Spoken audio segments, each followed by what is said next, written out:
Peace be with you, brothers and sisters in the English ministry. How many of you are still suffering from the crossing to the new year? How did you celebrate the last day and the change of the year? How many of you still go out to 101 or see the fireworks or that kind of thing? Please raise your hand if you are that kind of people. Okay, so still a few, that's good. Yeah, so I am actually standing right at that point of crossing between these two worlds. Yeah, you know, I now have a child of 1 year old, and so it's becoming more and more difficult to do that kind of thing for the new year. Yeah, so this year I actually did both. Yeah, because for my congregation, so there are lots of young adults and students, so I still need to do a kind of a countdown party for them. But at the same time, I also need to take up responsibilities of a father. Yeah, so I try to do both. The result is that I'm suffering a lot now. So I still have a little bit of a cold voice. Yeah, so please forgive me for that. I said I did both because I actually went for a morning half marathon run yesterday. It is my first ever half marathon. Yeah. And I did that because I try to encourage my congregation, who are all young students and young adults. I try to encourage them to leave behind the student life and growing a little bit more healthy, more exercise, and more of a getting up early for the first day of the year, that kind of thing. But it's difficult. So I had the countdown, and I slept almost at 4 o'clock, and then I got up at 6 o'clock, and then goes for a half marathon run. So I did very poorly, not reaching the goal that I have set. Yeah, you might think that today's passage is chosen for this kind of New Year setting, because this passage is full of, in the beginning was the Word. So wow, that's really great. It's the beginning of the year, and we can see how this passage can speak to us about the new year. Yeah. But in fact, I'm still wearing this Christmas mask. Trying to remind and remember the fact that we are actually still in the very short 12th day of Christmas season. And today is actually just the 9th day of Christmas. Very few people in Taiwan celebrate Christmas as a whole 12-day season. Yeah. Yeah, if you learn English, you know the beautiful carol of the 12 days of Christmas. Yeah, but in Taiwan, generally, Christmas is just for the 25th. But in our church, the Christmas is a 12-day period where we dwell just that tiny little bit longer to think about what it means that Christ has come to this world for us. So in fact, the passage from the lectionary reading today is not about the beginning and the new year and the creation and that kind of thing. Well, it is partly that, but actually the main focus that I want to draw attention to today is actually on the becoming of flesh of this God. So it's still a Christmas message. It's still a Christmas theme. So in Christmas, you might know that we have those lovely Christmas stories. Do you know which are the two Gospels that have those Christmas stories? Yeah, it's actually only in 2 of the 4 Gospels that we have those lovely Christmas stories. They are only recorded in the Gospel of Matthew and Luke. Yeah. They are not in Mark and not in John. Yeah. Well, today's passage, if you look at it, you can somehow treat it as a kind of Christmas story, the John's version of the Christmas story, but it's not our traditional understanding of the Magi, the baby Jesus, that kind of Christmas story. That kind of Christmas story is only found in the book of Matthew and Luke. And as for the Gospel of Mark, is a straightforward, very quick into the beginning of Jesus' service. Yeah, so I don't know if you know this shorthand way of remembering which of the 4 Gospels are written first. Yeah. The Gospel of Mark is actually the Gospel that's written first. And there's a simple way to remember the sequence in this way. So the Gospel that begins at the latest point of Jesus' life is the earliest Gospel that is written. You think, okay, so what is this logic? And so you need to think about people in the first place, so the first followers of Jesus. So they do not immediately know that Jesus is God all the way. Yeah. So like in today's passage, we have a very clear affirmation that Jesus is not just God when he was born, or when he was baptized, or when he was resurrected. In today's passage, we have a very clear affirmation of the fact that Jesus has always been God. So in the beginning was the Word, and the Word was with God, and the Word was God. And actually the creation of the world is a collaboration of God and this Word all together from the very beginning. Well, this is a very, very late affirmation of who is Jesus all the way. But the first followers of Jesus, they did not begin to, they only begin to grasp this fact after following Jesus for a long time. So in fact, in most of the first 3 Gospels, we always have these disciples' stories. Especially like, for example, in the Gospel of Mark, we encounter disciples who are very stupid. They are very slow to learn who Jesus actually is. So not like the Gospel of John. So in the Gospel of John, everything seems more clear of Jesus' divinity, of what Jesus' actions symbolize, that kind of thing, of the signs and things that Jesus do. But in the Gospel of Mark, so nowadays scholars think that the Gospel of Mark is the first Gospel that is written. So there are more of a primitive understanding, more of a beginning understanding, a slow revealing and slow grasping of who Jesus is in the Gospel of Mark. So the Gospel of Mark begins with straight into a very late date. So actually the baptism of Jesus, the public proclamations of Jesus' ministry. So that will be about Jesus' 30 years of age. But Matthew and Luke pushes this story a little bit earlier. So in Matthew and Luke, we have Jesus' baby stories, just a little bit. And so from our cultural expectation, we expect Christmas to be a very big thing. But in fact, in the Bible, especially in the Gospels, Christmas story is actually just little parts of the full Gospel story. The main Gospel story has always been on Jesus' ministry, and then on how that ministry lead to his death, finally on the cross, and his resurrection, and revealing to the disciples. That's the main story of Jesus' life and the main story theme of the Gospels.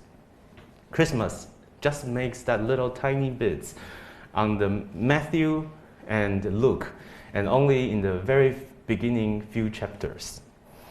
So Matthew and Luke pushes the timeline back a little bit to baby Jesus. So that's what we know about Christmas story. But if we look at today in John, this is scholars say this is probably the gospel that's written at a very late stage, probably at the end of the 1st century, or even some people contend that it's in the beginning of the 2nd century that this gospel was written. So that people already begin to understand Christ in this divine way. Yeah. So in the beginning was the Word. The Word was with God, and the Word was God. Now let us dwell a little bit on this word, word. Yeah, this word, word, if you are familiar with a Chinese Bible, you will know that the translation in the Chinese language of this, the word, is actually Dao. Yeah. So in English we say like Buddhism, Taoism. Yeah. So Dao is the word that is used to translate this Greek word. The Greek word is actually logos. Yeah. It's the word, the wisdom, the very difficult to translate thing, but it can be as simple as speaking or saying. Yeah. So later in the gospel, Jesus continued to speak and to say things. And so just like in the beginning of the Genesis story, God created the world by speaking and by saying, by this logos. And that is why the English translation, so this New International Version, actually says the Word. Yeah. So the Word was that spoken power, that Jesus logos in the beginning, creating and co-creating with God the Father. So this is a very, very high depiction of who Jesus is. Jesus has always been God. Jesus is not just somebody taken by God to be divine. Yeah. So we have lots of people who tries to pretend that they are divine. Yeah. Especially if you become an emperor, you tend to say that, okay, I'm sons of God. So if you say you are the son of God, like many of the emperors like to say, that's basically claiming to have some divinity or to have some special status. So the affirmation of this gospel is saying that Jesus is not like any of these powerful figures that has become God. Jesus has always been God. It's another way around. This another way around is a very interesting thing of Christmas that we want to dwell a little bit longer today. So it is not a human being becoming divine, becoming great, but it is actually God that is becoming weak and becoming human being. This is the fundamental Christmas story of the Gospel of John. And this is actually also, you can say, a very different understanding of who God is in our Christian belief. Well, it is sometimes confusing for people because we all come to believe in Jesus Christ, and we come to faith with our pre-understanding of what God must be like. Yeah, so we sometimes say, God is all-powerful, God is all-knowing, God is everlasting, always existing. So we like to picture God with this kind of majesty and greatness and all-knowledgeableness of power and might, this kind of thing. And many Christians also believe God to be like that. Yeah. But actually, the critical differentiation of a Christian belief from a more general understanding of a belief in some kind of deity or God is actually this becoming, God becoming human beings, God becoming weak, God becoming a vulnerable baby in your hand. I think last year, I also came at the beginning of the year to share with you. Yeah, I told you that 12 days of Christmas is a very romantic understanding of the first day, blah, blah, blah, what. But actually, if you are a parent, you know what the first 12 days are like if you get a baby. Yeah, so if it's really the first 12 days of your parenthood, it's a mess. Everything is new, and the mother is still suffering in the body, trying to recover from giving birth, and the baby is crying all the time. It's like always trying to make him or her sleep, and then get up, bottle feed, and then try to make it sleep all the time, 24 hours a day. 12 days of Christmas sounds romantic, but it's actually a very messy and a very earthly understanding and a very earthly message of parenthood and childrenhood. So I want to focus a little bit more, even in this passage of John, when it depicts how great God is and how great Jesus is. It still focuses on this Jesus coming into the world, coming and becoming flesh, and made his dwelling among us. And this is I think this is a very special theme. In this passage, we can of course also focus on another figure, and that figure is John the Baptist. If you want to see a little bit more of a reflection on that figure, you can always check in your bulletin the weekly devotional. The weekly devotional is always focusing on the same lectionary reading that we have. So there is also a reflection on the role of John in our weekly devotional. But I want to focus today on Jesus becoming flesh. So we can turn now to verse 9. So this God from the beginning, this Word, this life, and this light. So John likes to use these simple terms to describe great things. So this true light that has always been from the beginning gives life to everyone. And this true light is coming into the world. This true light is coming into darkness. This true light is coming to shine light into darkness. And this, of course, is still beautiful language, but because I'm having a daughter, so when I'm holding her in my arms and seeing her grow, I always try to spiritualize it a little bit. I always try to imagine that if this daughter was like Jesus, so if I was like Joseph, so what would that be?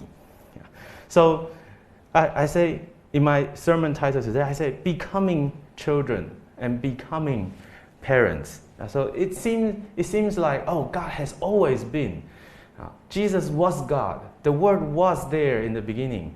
However, for us human beings to grasp it, it's still always a process. So like when I was holding my baby in my arms, and I also always think about the fact that, of course I am her father. That's a fact. But also I'm trying to become a better father.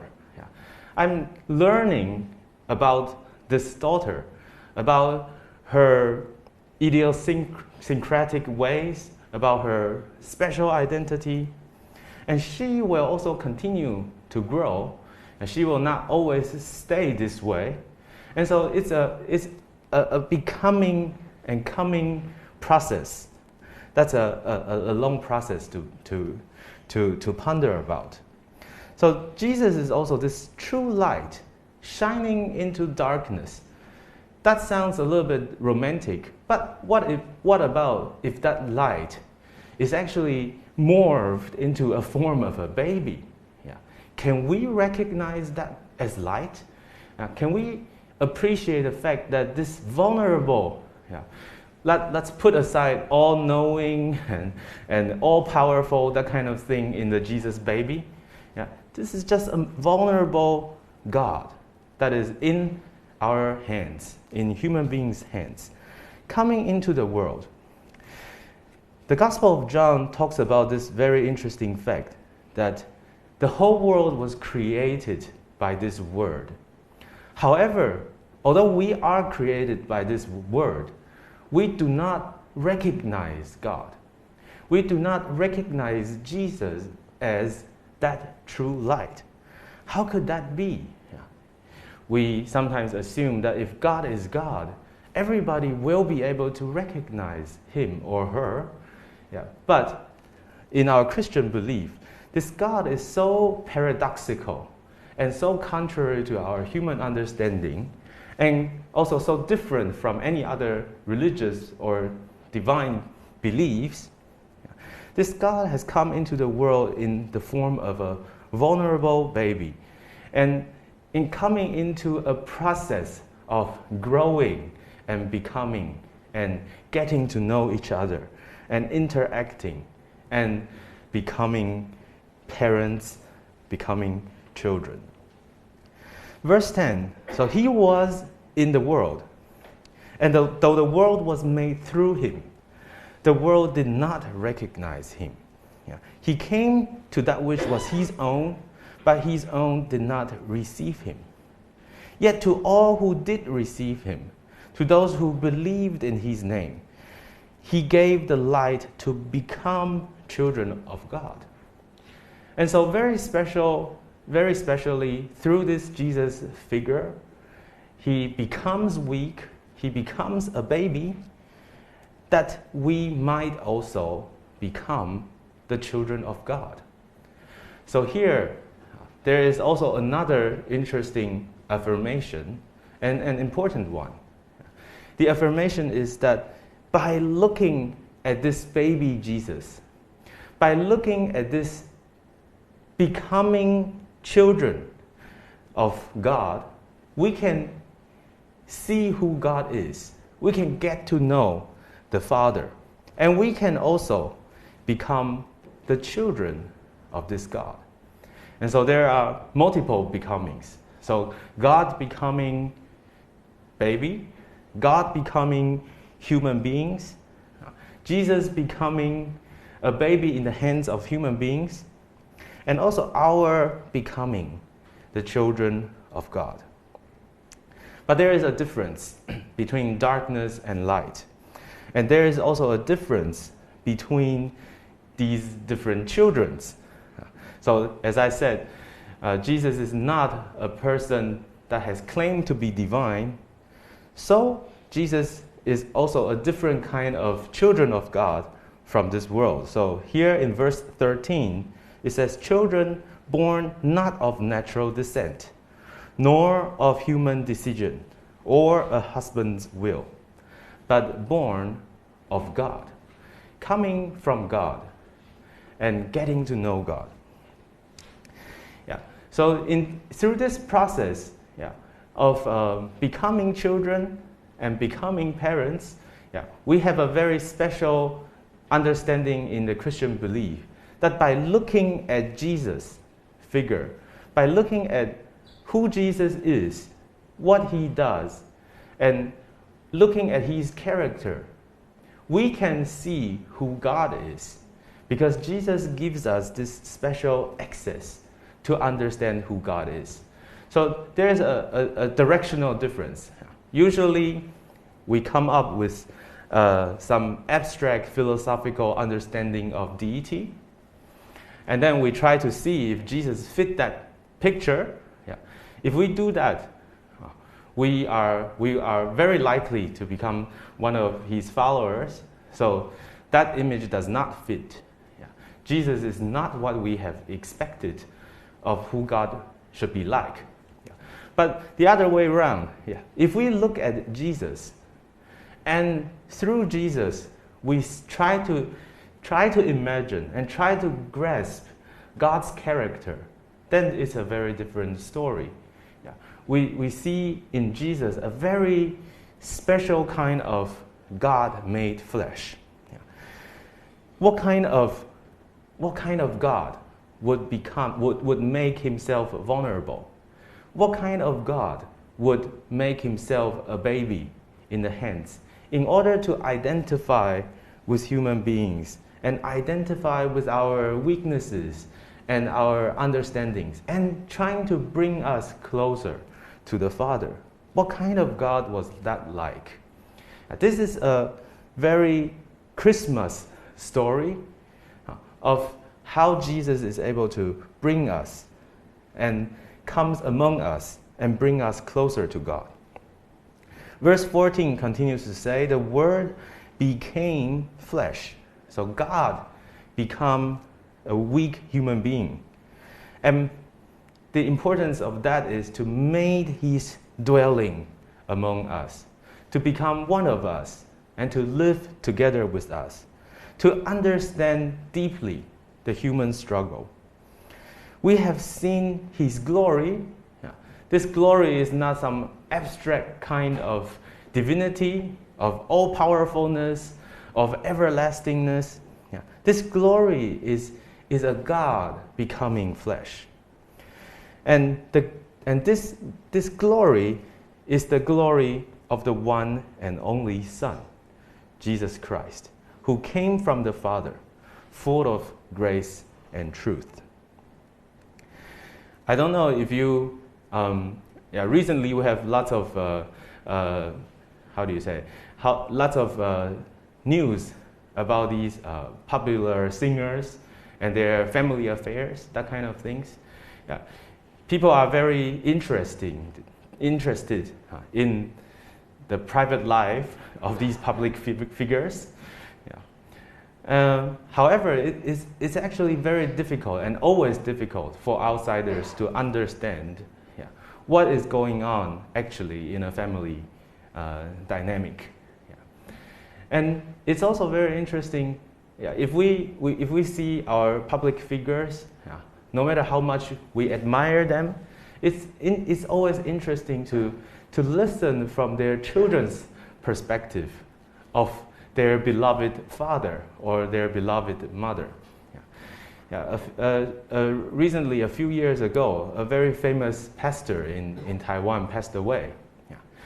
Pastor is also a kind of public figure, and lots of believers admire certain pastors for their behavior, public teaching, and that kind of thing.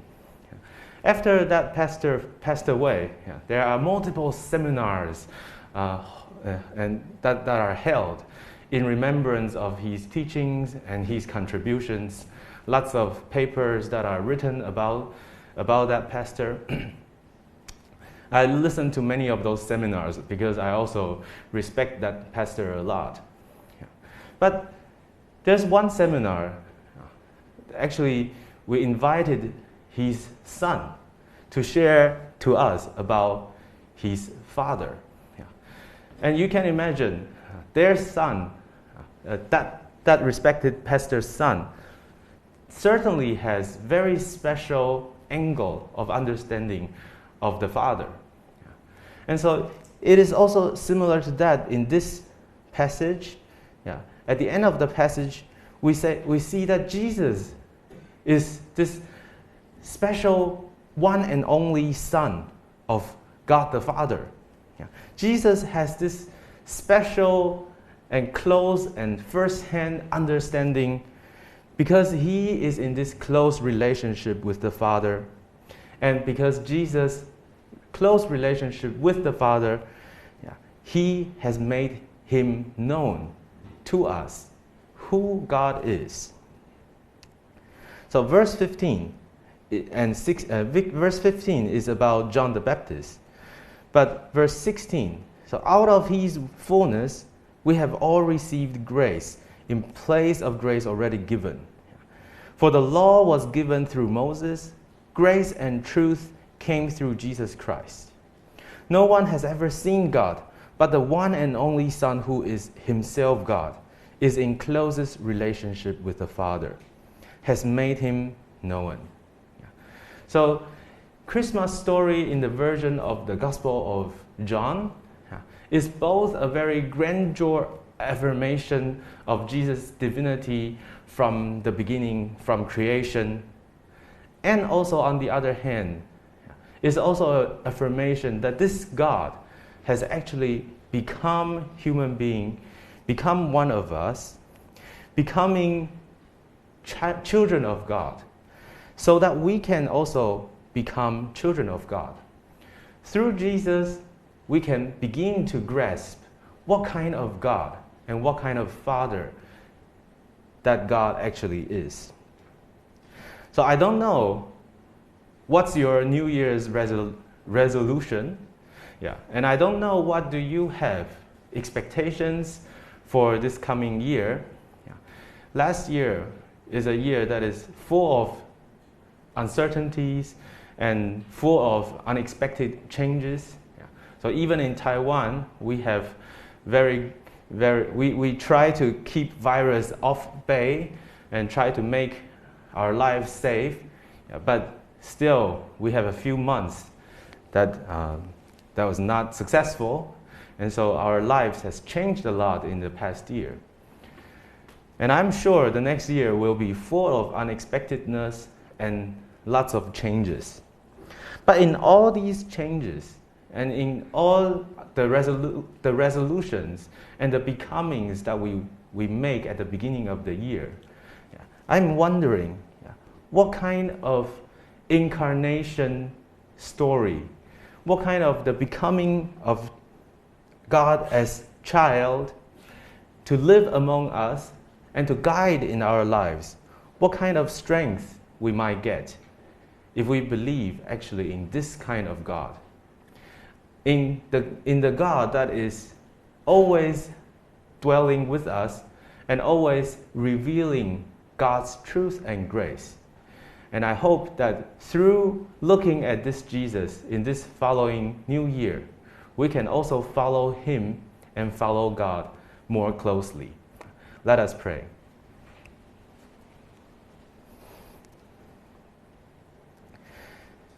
Dear Jesus, we thank you for coming among us.